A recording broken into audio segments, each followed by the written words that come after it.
Hello दोस्तों, मैं राहुल सिंह आपका बहुत बहुत स्वागत करता हूं हमारे YouTube channel the Bihari's academy पर। दोस्तों, आज का जो टॉपिक है वो कुछ मैपिंग से अलग होगा। मैप से ही रिलेटेड होगा और वर्ल्ड मैप से ही रिलेटेड होगा, लेकिन जो आपके स्क्रीन पर होगा, जो टॉपिक होगा, वो आपको जल धाराओं के बारे में पढ़ना है। मतलब कि अगर इंग्लिश में बात करें इस टॉपिक की, तो जो स्ट्रीम्स होती हैं, जो महासागरीय जल धाराएं जो जल चलती है, उसके बारे में हम लोग बात करने जा रहे हैं। मतलब कि कौन कौन से जल हो सकते हैं, ठंडी हो सकती हैं या गर्म हो सकती हैं, और ये जलधाराएं किस तरह से और किस तरफ प्रवाह होती है। मतलब ठंडी जलधारा किधर से किधर चलती है, गर्म जलधाराएं किधर से किधर चलती हैं, और कौन कौन सी गर्म जलधारा प्रशांत महासागर में चलती हैं, चाहे आपके अटलांटिक महासागर में चलती हैं, चाहे हिंद महासागर में। वो सब चीज़ों के बारे में आज इस टॉपिक में या इस वीडियो में हम लोग देखने की कोशिश करेंगे। तो आइए जुड़ते हैं इस क्लास से। और सबसे पहले आपको जो स्क्रीन पे दिख रहा होगा हमारा टॉपिक, इसका नाम है महासागरीय जलधारा। जैसा कि मैंने शुरू शुरू में ही बता दिया कि इसको इंग्लिश में समझ कंफ्यूज होने की जरूरत नहीं है। इसको बोलते हैं सी स्ट्रीम्स बोल सकते हैं, या मतलब कि ओशियन स्ट्रीम्स बोल सकते हैं। अब ओशियन स्ट्रीम्स का जो परिभाषा है या डेफिनेशन है, अगर इसकी बात करें तो धाराएं हम लोग को हमेशा से पता है। धाराएं क्या होती हैं, जो कि नदियों में भी आप देखते हैं, चाहे किसी भी छोटे से एक जल का तालाब भी होता है, उसमें भी धाराएं क्या होती हैं, प्रवाहित होती रहती हैं, है ना। थोड़ी सी दिशा में क्या होती रहती है, प्रवाहित होती रहती है। बाढ़ आपने देखा होगा, उसमें भी आप प्रवाह देखते हैं। बट यहाँ पे बात हो रही है महासागरीय जलधाराएं की। मतलब कि उसका जो विस्तार होगा, उसका जो चलने की क्षमता होगी या उसके प्रवाह होने की क्षमता होगी, वो क्या होगी, बहुत ही विस्तृत रूप में होगी। ठीक है, तो इसी चीज को मैंने डेफिनेशन में लिख दिया है कि एक निश्चित दिशा में, ठीक है, बहुत अधिक दूरी तक, है ना, जो उसका विस्तार होगा, जो उसके चलने का जो क्रम होगा, वो बहुत ज्यादा दूर तक जाएगा। और महासागरीय जल की एक विशाल जल राशि को, प्रवाह को क्या कहते हैं हम लोग, महासागरीय जलधारा कहते हैं। मतलब कि जो स्ट्रीम होगी, जो वेव होगा, वो बहुत दूर तक और एक दिशा में ही। हमेशा आप देखते हो कि जिधर हवाएं चलती हैं उधर ही क्या होता है, उसकी दिशा होती है एक निश्चित दिशा में। ओके, ऐसा तो होता नहीं है कि कभी भी क्या होगा, यहाँ बैठ जाओ, आगे हटा लो। ठीक है, तो ऐसा तो होता नहीं है कि मतलब कि एक दिशा अगर चल रही हो और एक ही साथ दो तरफ से हवाएं चल रही हो और टकरा रही हो, ऐसा तो होता नहीं है। एक निश्चित दिशा देखते हो हमेशा वेव का, और उसी दिशा में क्या होता है, जलधाराएं चलती हैं। तो इसी चीज को कहते हैं क्या, अपनी जलधारा। अब मैंने जैसा कि बोला कि धारा कितने प्रकार की होती है, शुरू शुरू में ही दो प्रकार की। एक तो ठंडी हो सकती है और या तो गर्म। मतलब कि अगर इंग्लिश में बात करें तो hot and cold waves, okay, या हॉट एंड कोल्ड स्ट्रीम बोल सकते हो। तो इस तरह से ये दो तरह की जलधाराएं होती हैं। अब इसके पहले कि हम लोग पहुंचे प्रशांत महासागर की जलधाराओं पे और महासागर की जलधाराओं पर, उससे पहले हम लोग इस कॉन्सेप्ट को थोड़ा सा समझ लेते हैं। तो समझते हैं कॉन्सेप्ट को।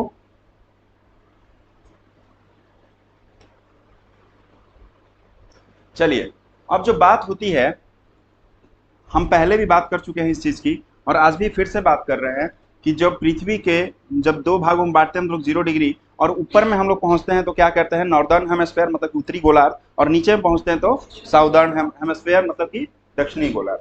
अब बात यह है कि जो ये वाली जो ये वाला क्षेत्र है 0 से 23.5, इसको हम लोग क्या बोलते हैं, उष्ण कटिबंध। ठीक है ना, उष्ण कटिबंध बोलते हैं, मतलब कि गर्म वाला क्षेत्र है। अब ऑब्वियस सी बात है कि जब धाराएं चल रही हैं, जब जलधारा चल रही है, जब पानी का बहाव है, ठीक है, तो दो तरह के हमने पढ़ी कि एक ठंडी हो सकती है या तो गर्म हो सकती है। तो कभी कभी क्या होता है कि जब जब जो धाराएं हैं, जो स्ट्रीम्स हैं, अगर इस क्षेत्र से, जब इस क्षेत्र से मतलब गर्म वाले क्षेत्र से अगर ऊपर की ओर पहुंचे, मतलब कि ठंड की ओर, ठीक है, ठंड प्रदेश की ओर, या मतलब कि आप कह सकते हो कि शीतोष्ण कटिबंध की ओर या ध्रुव कटिबंध की ओर, तो हम इसको, इस धारा को क्या कहेंगे, गर्म जलधारा। क्यों, क्योंकि ये किस क्षेत्र से चल रही हैं, उष्ण कटिबंध से, मतलब कि गर्म क्षेत्र से चल रही है, इसलिए क्या कहेंगे इसको, हमेशा गर्म जलधारा। मतलब कि आपके अगर मैप पे अभी जब हम पढ़ाएंगे तो अगर ऐसे आता है, एरो का निशान अगर ऐसे है, ठीक है, मतलब कि नीचे से ऊपर की ओर, मतलब 0 डिग्री से ऊपर की ओर, ठीक है, तो इसको हम लोग क्या बोलेंगे, गर्म जलधारा। इसमें ध्यान रखना है कि उत्तरी गोलार्ध और दक्षिणी गोलार्ध में सेम चीज, ठीक है ना, कि दक्षिणी गोलार्ध में भी अगर चीजें, अगर हवाएं चल, अगर मतलब धाराएं जो हैं, अगर इधर से अगर चल रही हैं 0 डिग्री की ओर, मतलब कि उष्ण कटिबंध की ओर चल रही हैं, ठीक है ना, बल्कि सॉरी सॉरी, एक मिनट, अगर इधर, हाँ, अगर इधर चल रही है उष्ण कटिबंध से, तो फिर क्या कहेंगे इसको, गर्म जलधारा। तो गर्म जलधारा इसे कहते हैं। ठंडी जलधारा किसी को कहेंगे, इसके अपोजिट, जब आप बात करोगे कहां से हवाएं, कहां से धाराएं चलने लगे, हाँ, ऊपर से नीचे चलने लगे, इधर कहीं से चलेंगी, ऐसे चलने लगे, ठीक है, तो ये क्या होंगी, ठंडी जलधारा। ओके, अब इसमें बात होगी, जब हम बताएंगे तो हो सकता है कि जब हिंद महासागर की बात करेंगे, जब इंडियन ओशियन की बात करेंगे, तो हो सकता है एक्सेप्शन मिल जाए। तुम लोग बोलो कि सर ये तो मतलब कि इसकी दिशा जो बता रहा है वो बता रहा है किधर, ठंडी से, मतलब कि जब गर्म जल धारा की बात करेंगे तो हो सकता है ठंड से गर्म की ओर ऐसा कुछ हो, चाहे मतलब गर्म से ठंडा की ओर, मतलब उल्टा हो सकता है। क्यों? वहां पे रीजन जो होगा वो मानसून का रीजन होगा। ठीक है, जो मानसूनी हवाएं चलती हैं वो भी जलधारा को क्या कर देती हैं, विक्षेपित करती हैं, उसके मार्ग से क्या कर देती हैं, हटा देती हैं। इसलिए वहां पे क्या परिवर्तन देखने को मिल सकता है, सिर्फ और सिर्फ कहां पर, हिंद महासागर में। ठीक है, बाकी चीजें आसान हैं, ध्यान से देखेंगे। और अभी जब आप देखोगे कि जब जलधाराएं चल रही हैं, जैसे कि हवाएं चल रही थी, तो हवाएं चल रही थी तो कौन सा लॉ लग रहा था वहां पे, फेरल्स लॉ लग रहा था। कोरियोलिस बल के कारण क्या हो रहा था, दाहिनी ओर अपने क्या हो रही थी, विक्षेपित हो रही थी। जब हवाओं के बारे में हम बात करते हैं तो जब हवाएं चल रही थी तो कैसे जा रही थी, आनी चाहिए थी कैसे, सीधी सीधी, है ना, सीधी सीधी आनी चाहिए थी, लेकिन कोरियोलिस बल के कारण वो क्या होती है, तिरछी चलती हैं। अपने उत्तरी गोलार्ध में किधर, क्लॉकवाइज या एंटी क्लॉकवाइज, एंटी क्लॉकवाइज। ठीक है, कल भी हमने पढ़ा था। यहाँ पे भी वही सेम चीज कॉन्सेप्ट लागू होगा कि जब हवाएं चलेंगी, ठीक है, जब यहाँ पे देखोगे कि हवाएं चल रही हैं तो देखो कि दाहिनी ओर, उत्तरी गोलार्ध में दाहिनी ओर अपने विक्षेपित हो रही हैं, और दक्षिणी गोलार्ध में जब चलेंगी तो अपने बाईं ओर। ठीक है, तो इस चीज को हम लोग ध्यान में रखेंगे, इस कॉन्सेप्ट को ध्यान में रखना जरूरी है ताकि कंफ्यूजन ना हो। ओके, अब आगे बढ़ते हैं, अपने आते हैं अपने स्लाइड पे। ये छोटा सा कॉन्सेप्ट था।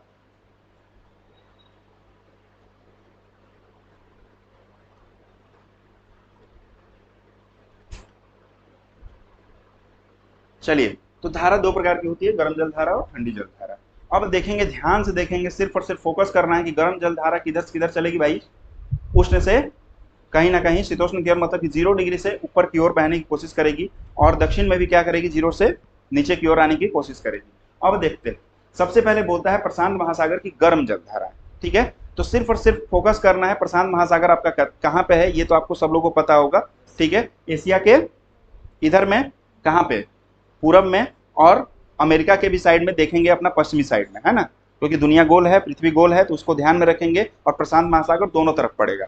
अब इस चीज को देखते हैं कि एक एक करके, कि उत्तर विषुवत रेखीय जलधारा की बात करता है, मतलब कि गर्म जलधारा में पहली जो बात कर रहा है, उत्तर विषुवत रेखीय जलधारा। अब सिर्फ और सिर्फ पैसिफिक पे बात करेंगे, इधर उधर ध्यान देंगे ही नहीं, सिर्फ पैसिफिक पे बात करेंगे, इधर बात करेंगे और उधर बात करेंगे। ये दिख रहा होगा आपको, नॉर्थ इक्वेटोरियल, ठीक है ना, ये ही क्या कहलाता है, अपना उत्तर विषुवत रेखीय जलधारा। यहाँ पे बहुत ज्यादा इफेक्ट नहीं पड़ता है इस हवा का, क्योंकि थोड़ा सा ऊपर जाते हो तब कोरियोलिस बल इफेक्ट करना स्टार्ट करता है, जब ऊपर पहुंचता है तो। ठीक है, तो यहाँ पे सबसे पहले बात होती है कि उत्तर विषुवत रेखीय जलधारा, फिर क्यूरोशिया, क्यूरोशिया की जलधारा। क्यूरोशिया की जलधारा कहाँ है, दिख रहा है क्या यहाँ पे कहीं, कहाँ पर, हाँ यहाँ पर। ठीक है, तो ये इसका निशान देखिए, एरो देखिए किधर से किधर चल रहा है, कहीं ना कहीं 0 से ऊपर की ओर, मतलब कि ध्रुव की ओर बढ़ रहा है। तो ये कौन सी जलधारा है, गर्म जलधारा है। ठीक है, ऊपर में एक समय आएगा जब यहाँ पर क्या होगा, जिधर से इधर जा रही है तो फिर क्या होगा, इधर की ओर उसको धकेलेगा, मतलब कि वो कोरियोलिस बल जो है इसके उल्टा थोड़ा सा चलने की कोशिश करेगा। अब देखिए तीसरी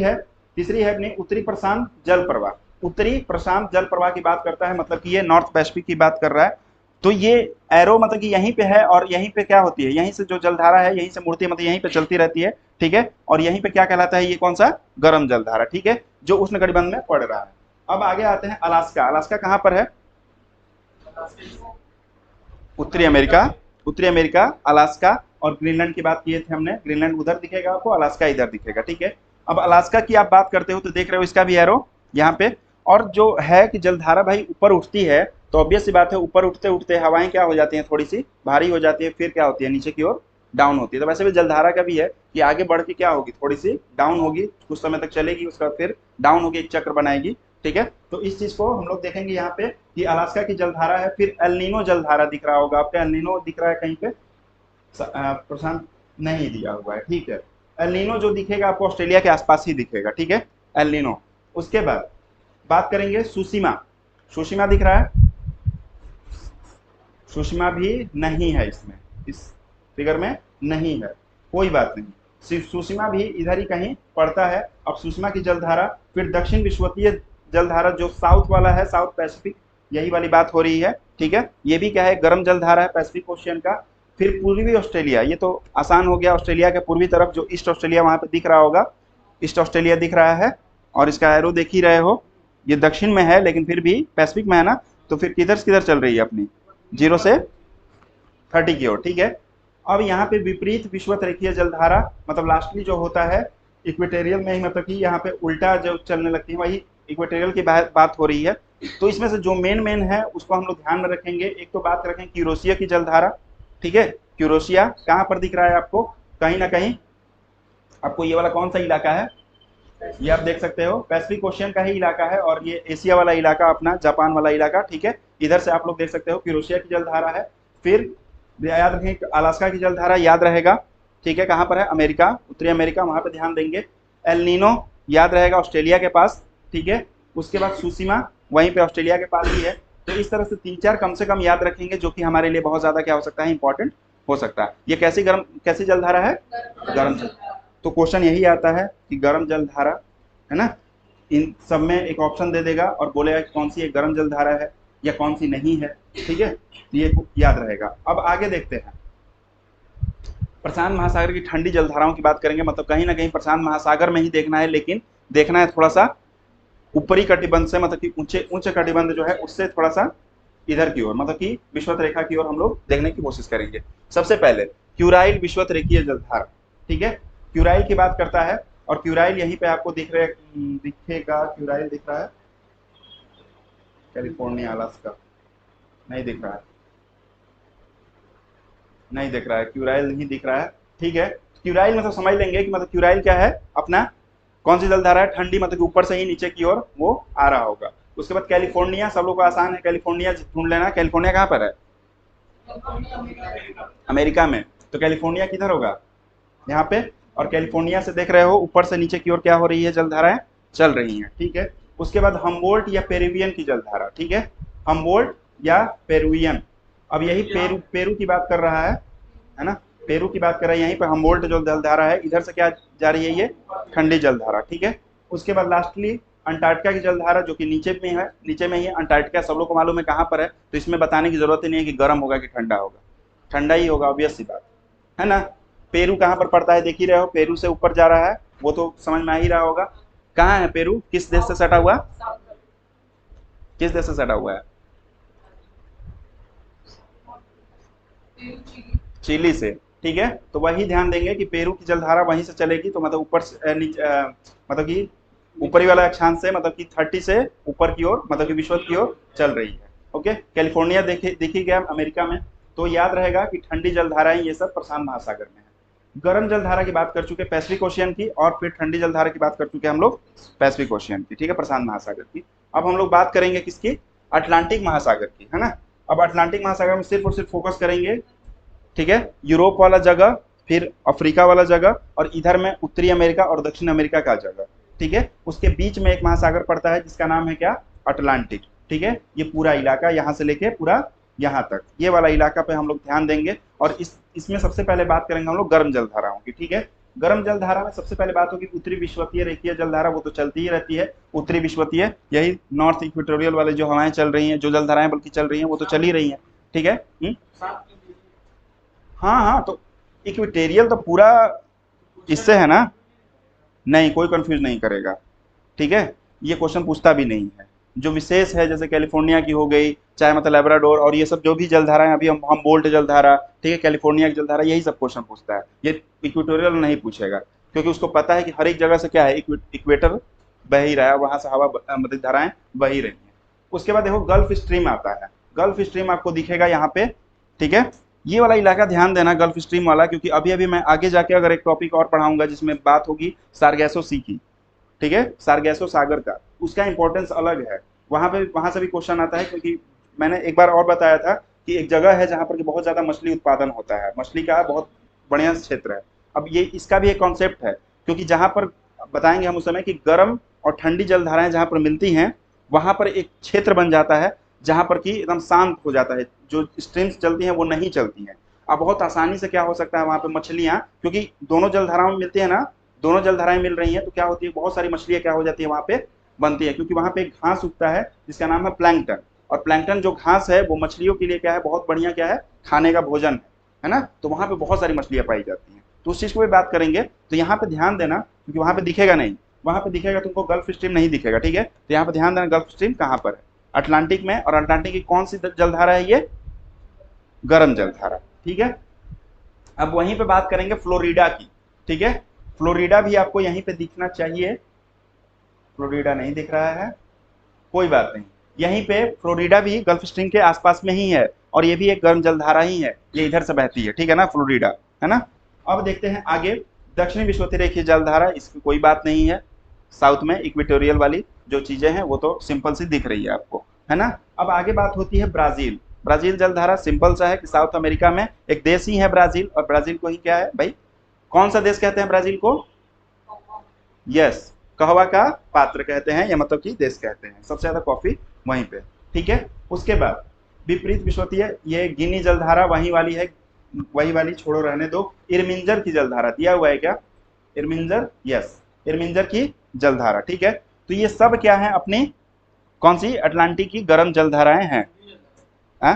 नहीं, ठंडी वंडी नहीं है, वो बात है ये दोस्त, यहाँ से जो चलती है ना, गल्फ स्ट्रीम जैसे चल रही है, चाहे नॉर्थ ये सब चल रही है ना, तो उसके बाद क्या होता है कि थोड़ा सा ये अपना मूव करती है। जो मैं बार बार बोल रहा हूँ कि वो वाला जो प्रभाव है, कोरियोलिस बल का प्रभाव जो है, वो थोड़ा सा यहाँ पे है। फेरल का लॉ जो लग रहा है यहाँ पर है, सीधी नहीं चलती है, थोड़ा सा विक्षेपित हो सकती हैं, तो इस पर बहुत ज्यादा ये नहीं करना है। सिर्फ इरमिंजर की जलधारा, ब्राजील, ब्राजील तो वैसे ही याद रहेगा, फ्लोरिडा, और मेन जो है गल्फ स्ट्रीम और फ्लोरिडा ही है, क्योंकि आगे जब सार्गेसोस की बात होगी ना, तो वहां पे इन दोनों का नाम आएगा, फ्लोरिडा का भी नाम आएगा, कैनारी का नाम आएगा, ठीक है, कैनारी अभी बताएंगे, और गल्फ स्ट्रीम का नाम आएगा।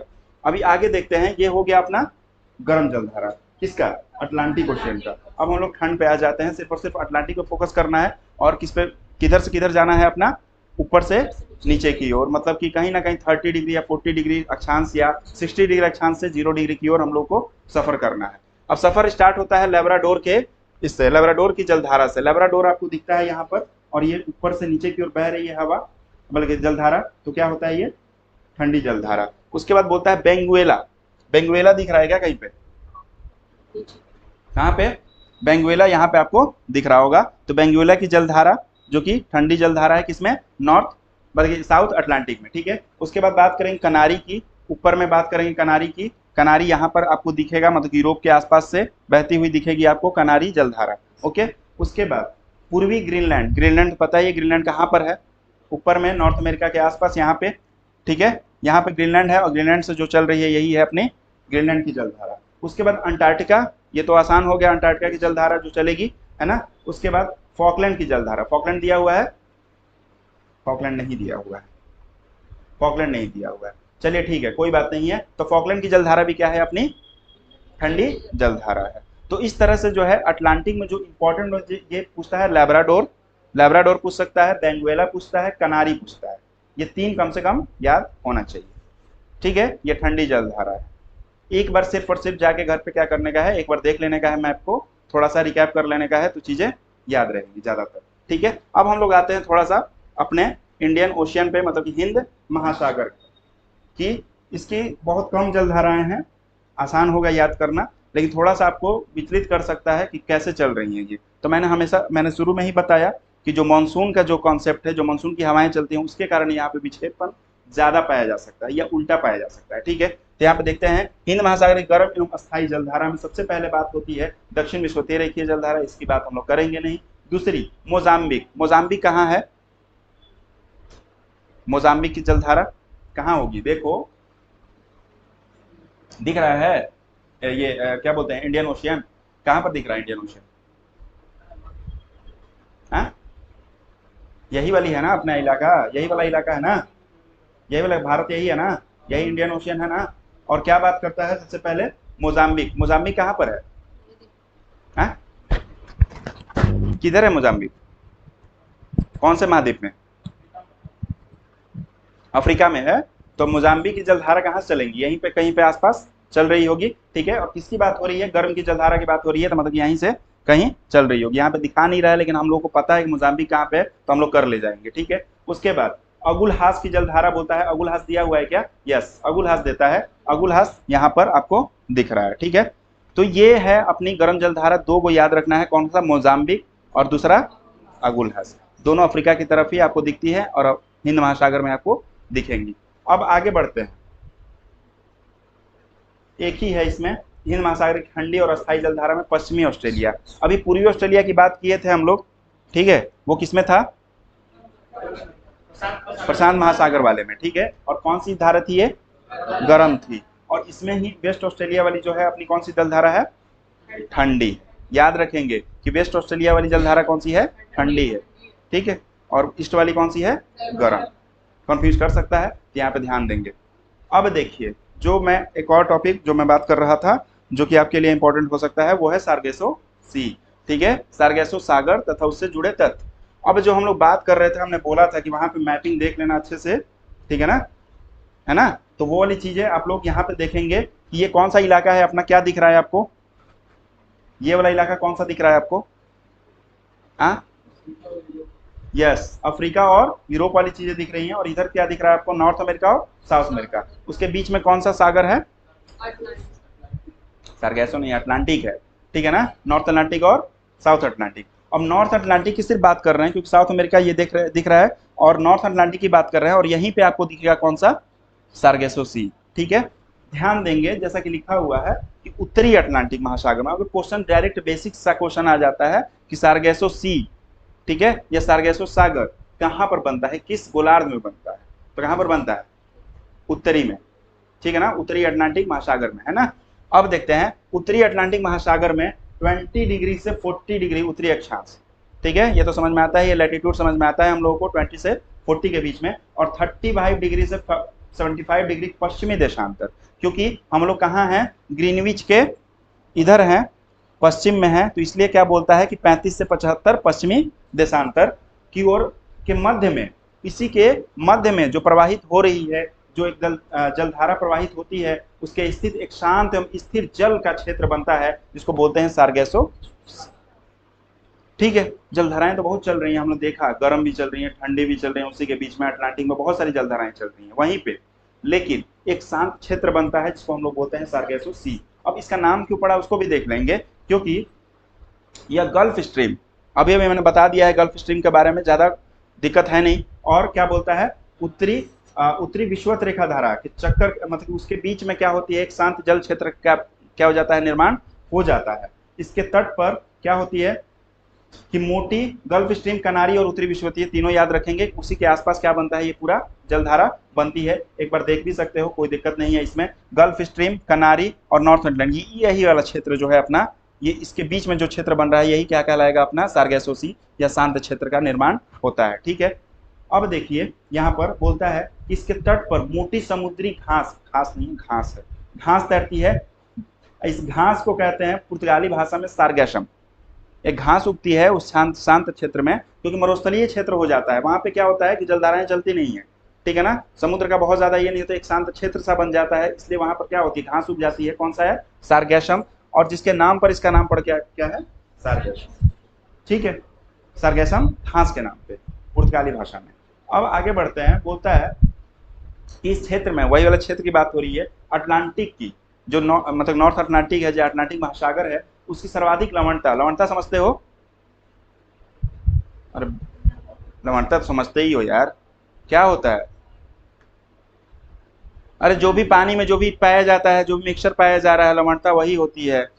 जो भी मिनरल्स पाए जा रहे हैं, यही होता है लवणता। इतना यार ये हो जाते हो एकदम, एक बार पूछता है ना तो बस, हाँ लवणता क्या होता है, आज तो मैंने सुना ही नहीं, वाह। ऐसा नहीं होता है यार। लवणता क्या होता है? 37%, सबसे ज्यादा जो पाया जा रहा है इसी क्षेत्र में इसकी लवणता पाई जा रही है। वो औसत वार्षिक तापमान तो 26 डिग्री सेल्सियस, इसका कोई मतलब नहीं। अगर क्वेश्चन आता है कि सबसे ज्यादा लवणता किस क्षेत्र में, तो यही सार्गेसो क्षेत्र में, ठीक है। सार्गेसो सागर को सर्वप्रथम स्पेन के नागरिकों ने देखा था, नागरिकों ने क्या, नाविकों ने देखा था, सॉरी, यहाँ पे नाविक होगा जो नाव ये करते हैं, उसने देखा था। अब बोलता है कि न्यू फाउंडलैंड के समीप ही, ठीक है, गल्फ स्ट्रीम एवं लैब्राडोर जलधारा, ठीक है, दोनों देखे थे वहां पे, न्यू फाउंडलैंड और कौन सा? गल्फ स्ट्रीम और लैब्राडोर, वहीं पे बात होगी गल्फ स्ट्रीम और लैब्राडोर की। गल्फ स्ट्रीम तो दिख ही रहा है, और लैब्राडोर कहाँ पर है? ऊपर में, ठीक है। तो यहीं पे ये जो चीज बता रहा है कि क्या, देखो अब बात ये होती है, एकदम कॉन्सेप्ट समझना, ये कौन सी जलधारा है? ठंडी। और ये कौन सी? अब भाई देख रहे हो दोनों का, वो इधर से और ये इधर से, अब कहीं ना कहीं यहाँ पे क्या होगा? मिक्सचर होने वाला है। और इस क्षेत्र में क्या होने वाला है? देखो अब ये दोनों जब मिलती हैं तो अब क्या होने वाला है? अब क्या होगा कि न्यू फाउंडलैंड समीप, ये न्यू फाउंडलैंड समीप जलधारा मिलती हैं, दोनों मिल गई, और दोनों जैसे ही मिली न्यू फाउंडलैंड पर ही समुद्री मछली पकड़ने का क्या हो गया, स्थान बन गया। जैसे ही दोनों जलधाराएं मिली वहां पर क्या हुआ, ठंडी और गर्म जलधाराएं, तो वहां मछली का क्या हो गया, बहुत ज्यादा ये हो गया। क्यों? क्योंकि गर्म और ठंडी जलधारा जहां मिलती है वहां पर क्या होता है, प्लैंकटन, प्लैंकटन नामक घास मिलती है जो मछलियों का मुख्य आहार। ठीक है, और इसी स्थान पर मत्स्य उद्योग अत्यधिक क्या हो गया है, विकसित हो गया। तो क्वेश्चन आएगा सिंपल सा कि जहां पर दो ठंडी और गर्म जलधाराएं मिलती हैं वहां पे किस तरह का क्षेत्र बनता है, शांत क्षेत्र। क्या वो मतलब मछली के लिए बहुत ज्यादा ये होता है, तो हाँ बिल्कुल होता है। ठीक है, और सबसे बड़ा मछली का जो पकड़ने का क्षेत्र जो बना है वो कौन सा है अपना, यही न्यू फाउंडलैंड के समीप में। ठीक है, सबसे ज्यादा मछली उत्पादन यहीं पे होता है, इसलिए यहाँ पे बहुत सारे उद्योग आपको दिखेंगे जिसमें नाम होगा डागर बैंक का, ठीक है, ग्रैंड बैंक का और जॉर्ज बैंक, और भी बहुत सारे हैं जो कि यहाँ पे फैक्ट्रीज लग चुकी हैं। ठीक है, और यहाँ पर क्या होता है, मछली का उत्पादन और मछली का निर्यात होता है। तो जब भी अगर उधर जाइए, ठीक है, तो क्या करने का है, उसी क्षेत्र में पहुंच जाने का है और पूरा टने का टन मछली उठा के ले आए के बाद। सबसे ज्यादा उम्मीद रखते हैं सुब्रा जैन से, क्या है कि भाई बहुत ज्यादा खाती हैं। ठीक है, तो इस तरह से ये अपना जलधारा वाला जो कॉन्सेप्ट था, ठीक है ना, सिंपल सा कॉन्सेप्ट था। अगर ऐसे पढ़ते तो उलझ जाता, ठीक है ना, कहाँ से कैसे चलता क्या चलता है, रटते रह जाते। तो यहाँ पे समझ में आ गया, सार्गेसु सी भी समझ में आ गया, मछली क्यों पकड़ते हैं यहाँ पे ये समझ में आ गया।